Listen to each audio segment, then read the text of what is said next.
Hey guys, Angry Monkey here. And Jackson Ferrell from Hot Pile of Garbage. And we're doing some more 999. We finally got out of the kitchen. We were in there for, what, 5 episodes, 6 episodes? An eternity. It seemed like it, felt like it. I'm sorry I'm not smarter, you guys. I had the right idea with that math puzzle. I just made a stupid hexadecimal error. And you said you were an expert. When did I say I was an expert? Just now. Got me. So, anyway, our characters stepped out of the kitchen and ran into a hallway that looked rather familiar. We're back in jail, man. Metal grate stretched from wall to... Wow, that's deja vu. Yep. Beyond it were 2 elevators and the entrance to the kitchen. They had entered the kitchen from one door and come out the other. That meant their map of the ship's interior was accurate. That's good. That's good to verify. Yeah. They laid the map out in front of them and began to discuss their next step. Just imagine if there was an expert mode where the map is not accurate. Okay, so there were 4 possible routes. A, B, C, and D. So A goes there, B goes there, C is there, and D is there. Okay. A and B both seem to connect to an L-shaped room. And then, however, the 2 doors that lead to the room are locked and cannot be opened. Okay. I want to say, I think I actually know what this big room is. Uh-huh. I think. You probably want to keep that to yourself, though, so as not to give it away. Yes? No? Yeah, okay, I'll keep it a secret. We will find out in time. This goes all the way to the main staircase. That means it's door 5, one of the numbered... Okay, so Santa... Deduced. Yeah, okay. And do you think that we would meet up with the other 4 after this hallway? No, I don't think we will. Why not? Look! There, by the stairs. See how the gate is opened? When we went into the kitchen, it was closed. But it's open now. What do you think that means? They opened it. Most likely. Alright. So they've been here before. Yeah, okay, I'm going to go ahead and say it. Those rooms are part of door 5. So. Uh-huh. Yeah. And you skipped over Santa's line. Okay. That would be pointless to skip Sorry. over Santa's line. Sorry. Then that means... Oh, sorry. See, it's I had to get... Okay. We're throwing each other off. Yeah. All 4 looked at the map. They all looked at the staircase. Its lazy curve leading down deeper into the ship. Route D then. D it is, man. Yep, Route D. Then we're set. On Route D. Yep. They jogged down the stairs until they reached the C deck. Okay. Just be sure they kept going to check the deck beneath. Yeah, just like I thought. Deck D is totally underwater. Just like the bottom of the central staircase. The water gazed back at them, its smooth surface like a great mirror. As ominous as it was, Junpei took at least some comfort from the fact that the level hadn't gone up much since the last time he'd seen it. They turned back to C deck. Didn't take them long to find the 2 elevators in front of the stairs. Okay. They looked identical to the elevators on the top floor with one exception. These elevators had a card reader on the wall between them. On the card reader was a strange mark. Hey, look, it's Lotus's symbol. Huh? See, it's the woman symbol with a thorn on it. That seems like... Thump. Ouch! Ouch, ouch, ouch, ouch, ouch!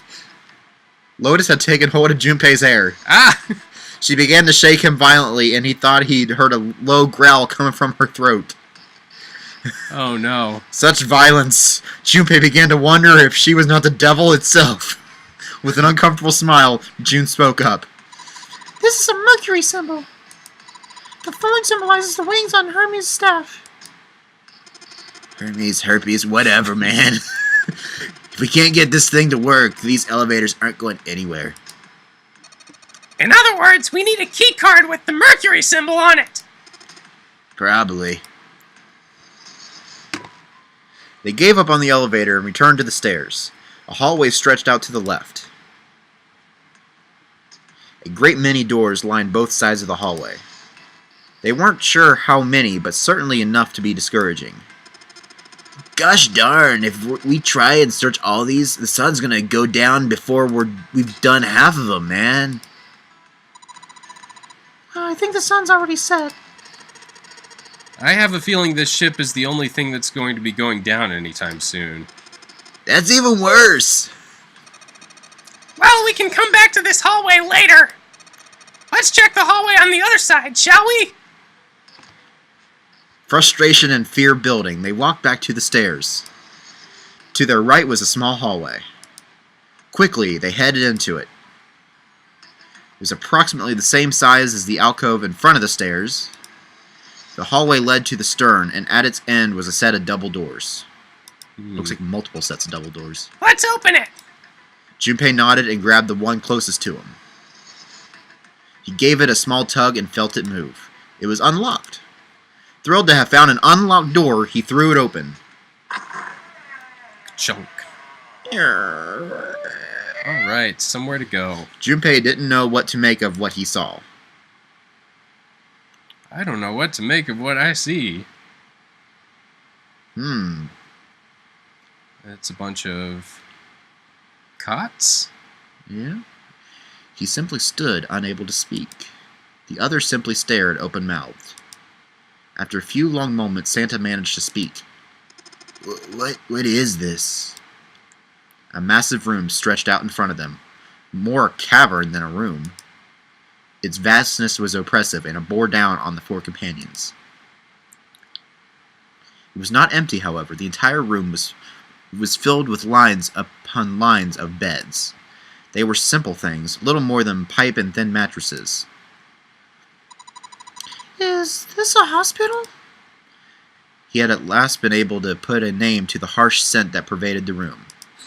The room swam with a harsh, biting smell of antiseptic. In the center of the room were shelves stacked with medicine and a number of medical devices that function of which Junpei did not know. More importantly, however, on the back wall of the room were 4 doors. Numbered. Yeah, 3 of them were emblazoned with large single-digit numbers made with thick red paint. The door on the left was labeled 3. Okay.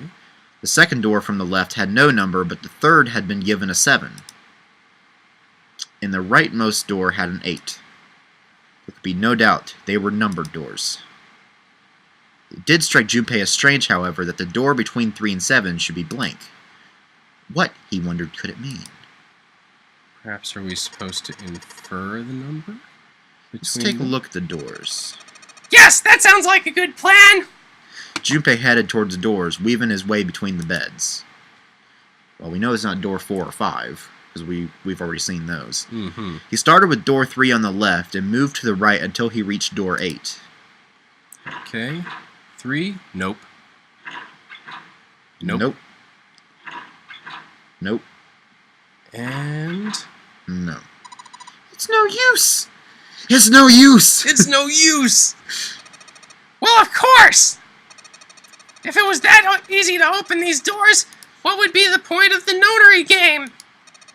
We have to activate the red, or the numbered doors won't... Wait a minute. What's wrong? My voice! It's about to give out! I mean, look, the display on the red! Oh no, your voice is going out. There's nothing on it! Huh? Don't you remember? The red at the central staircase? If no one was inside, it said vacant. Oh yeah, you're right. But this one, That's the one where our friends are. there's nothing up. Oh. There's nothing on it. Sorry. You should be. Right? I wonder if it's broken? Only one way to find out. Yeah. Okay. It didn't respond. All 4 took turns placing their hands over the red, but it refused to respond. They pulled at the lever, and it still did nothing. As they soon discovered, it wasn't only the red for door 8 that was behaving strangely. Is the power completely out? The red on door 7 also refused to respond. And door 3 was similarly silent. None of them would respond. What did it mean? Does the blank door have a red? No. Haha, I knew it. They're broken. Zero sure sucks at maintenance. No? That's impossible! You really think Zero, who prepared all of this, would make such a stupid, simple mistake?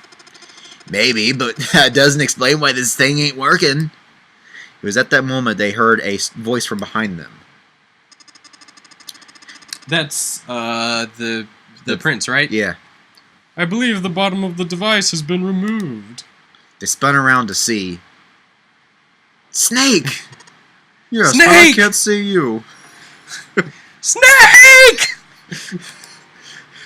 But it was more than just Snake. Ace, Clover, and Seven quickly filled the room as well. Our friends are back! Yay! Yay! All of them! So we're all here. Except for 90, but we don't care about 90. Yeah. He's never coming back. Well... Although they were glad to see one another, it wasn't terribly surprising that they had. If it had been the other party who'd opened the gate in front of the kitchen, it wasn't unreasonable that they'd bump into one another eventually. The rest of Snake's team, however, did not look rather surprised. Did look rather surprised. Or did look rather surprised, yes.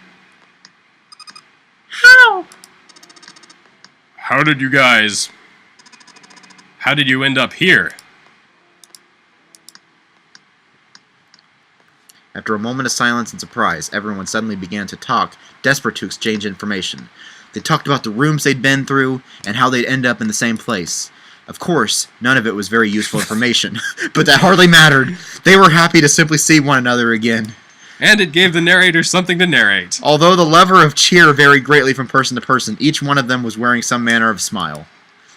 Almost as though they had already forgotten about the death of the ninth man. Dun dun dun. No thought, Junpei, perhaps that wasn't it. Perhaps thoughts of his death were what drove them to smile at one another. So glad that guy's dead. He was weird. Not in a morbid or hateful way. Okay. The ninth man had died. But they were still alive, and that was something to be happy about. A sort of simple, uncomplicated joy Junpei thought the joy of being alive. Still alive. He felt sorry for the ninth man, but more than anything, Junpei was happy to be alive. Doing science and still alive. Yeah, after that explosion, yeah. Mm-hmm. And Ace is me. Yeah. There you have it, our half of the story. His part finished, Ace fell silent. For a moment, Junpei was silent and in thought, then he spoke. Okay, let me see if I've got all this straight. When you guys got here, the bases for the Reds were already gone. And you looked all over this room, but you couldn't find anything. So you figured... Done. That there might be something in the hallway with all the doors.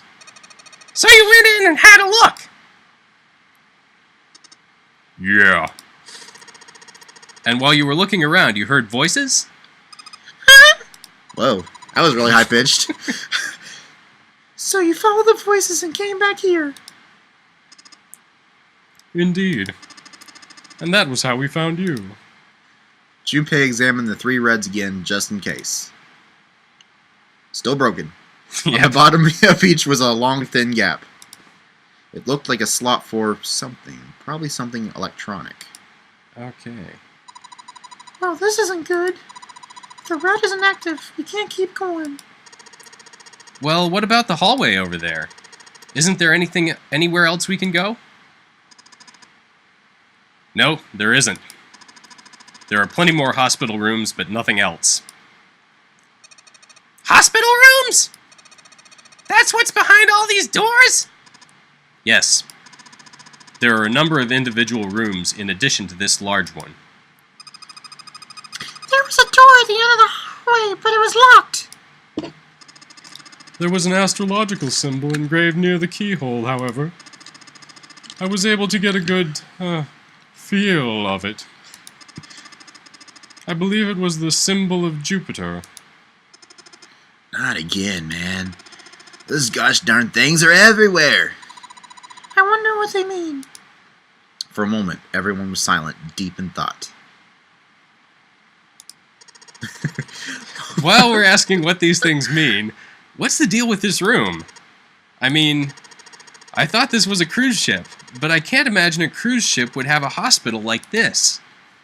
Of all people, it was Seven who answered, and with calm confidence. Well, I figure it's probably a hospital ship. Chances are it's the Gigantic. The Gigantic? Junpei looked confused. So did everyone else. What is this gigantic? You know, another name for big. Seven hit his brows for a moment, then began to explain. You see, when something is really, really large, It becomes gigantic. He explained that she had been a sister ship to the Titanic, built in the early 20th century. The Titanic had two sister ships who were identical to one another in nearly every aspect. The Gigantic was said to be one of them. I think it's correct at least that This part is correct. it's even called the Gigantic? It was named something else, and then it got changed to the Gigantic. Oh, Pretty much everything that he's saying here is pretty accurate. oh cool. So she was initially intended to be a passenger liner like the Titanic, but soon after the ship was launched, the First World War began, and she was pressed into duty by the British Navy as a hospital ship. So that is correct. I want to say this one might have been the one that had a different color. Because the Titanic and the... Oh, I'm trying to think on what the other one is. Was it the Olympic or... That sounds right. I want to say that those two had the similar color scheme like what you're seeing in the picture. And I want to say that the Gigantic had a different color scheme on it. One of the three... the Titanic and one of them had the same color scheme, and another one I want to say was like all white or something instead of having the black on there, based on what I saw in one of the black and white pictures. Future me, put a picture up of what I'm talking about. Thank you. All right. She managed to run aground after the incident and consequently was not sunk. By the way, future Angry Monkey, that's a great picture. You picked a good one. Oh, thank you. You're not future you. You're present you. But I'm going to be present. I'm going to be future me. Right, and when you're future you, then you thank me. Oh. Anyway. Time shenanigans. So confusing. What then happened to the Gigantic after her fateful encounter into the sea, whatever... Aegean Sea. Aegean Sea. One theory ran that a man named Lord Gourdane purchased her. Lord Gourdane, it seemed, had been one of the few survivors of the Titanic tragedy, and that trauma had turned him into an obsessive collector of all things related to the Titanic. After his obsession deepened, he began to desire the Titanic itself. That, of course, was impossible. The Titanic lay at the bottom of the Atlantic Ocean. The Gigantic, however, had not suffered such a dire fate, and as she was identical to her sister ship, she caught Lord Gourdane's eye. Okay. Oh, and by the way, I think this Lord Gourdane guy is just made up for the game. I researched him, and he doesn't exist. Fictional guy. Yeah. I even looked up a list of everybody's name from the Titanic, and Gourdane was not. Yeah. Well, much like everyone else in this game, a brush with tragedy has severely depleted his sanity meter. Anyway. yeah, Good one. Thank you. yeah, at least I think I am. That's impossible. No way we're in some boat that's almost 100 years old, man. Pipe down! Just pay attention! What? That's it? Well, have you got any proof? Proof? Oh, that's going to be a weird transition to go from... Oh, yeah. You get vocal cord whiplash. Proof that this ship is really the Gigantic! Well, the ship's got stuff that's like the Titanic and a hospital ship. So I just figured... Oh, for goodness! Don't tell me that's your only reason! No, I've got more. Like? Well, I mean... I hate to cut this episode off, but I guess we got to find a stopping point. Maybe after Seven explains this, we'll call it an episode. So Seven looked around desperately, doing anything to avoid meeting Lotus's piercing stare. He scratched his head for a moment, then gave up. Finally, he opened his mouth. I don't know. Lois sighed and shook her head. Ha! I guess your memory isn't back yet, is it? Yeah, sorry about that. Hey, wait a minute. Memory isn't back? Junpei he felt legitimately shocked by what seemed to be new and very important information. Everyone else, however, seemed unimpressed. In fact, they all looked at Junpei as though he had said something very strange. He decided to revise his attitude for the next question. Wait, was I the only one that didn't know? Everyone nodded. Why? Oh, yeah. I guess I didn't tell you, huh? And 7 will explain that in the next episode. I Okay. figured to be a good break in there somewhere. Yeah. So, You know, if I want to get that audio from you. If I ever go into voice acting, I'm gonna put that on my demo reel or whatever they have. Yeah, I mean, yeah, jumping from really high pitch to really low like that is quite impressive. I mean, I did a little bit of that with Jude and Santa, man. Like, kind of bouncing back and Like that. it's a little hard to do. Hey, when you put Grover in there, it's really hard.